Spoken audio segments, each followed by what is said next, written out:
آنچه من یاد کردم آنچه با من نشستنت را لاچی را بستنت را ارما شکستنت را من یاد کردم آنچه بالای قمچینت را دستانی پرچینت را گسوی مشکینت را من یاد کردم آنچه من یاد کردم آنچه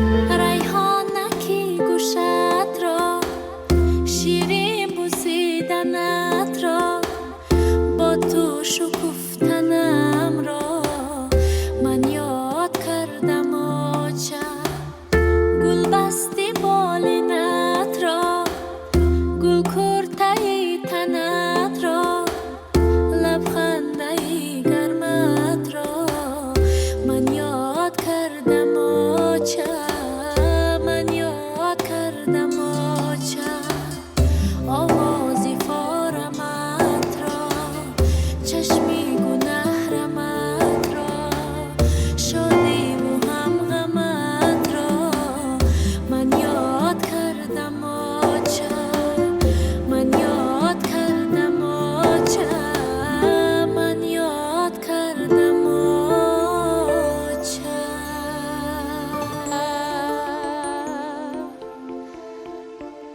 تشکر زیاد باید برای همین مادرای دنیا یک کفکوبی برای مادر یک کفکوبی میزنیم. از فرصت استفاده برده مادری خودم را به نزدش تعظیم میارم و آرزو میکنم که همه وقت خوشبخت و سلامت باشن. مادری خودم را نمیدونم در کجا شدگی است. بازم یک بار دیگه مبارک باشه.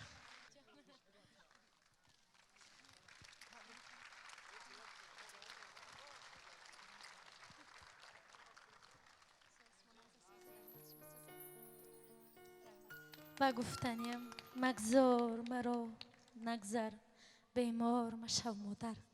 تشکری زیاد مرحمت برای شما.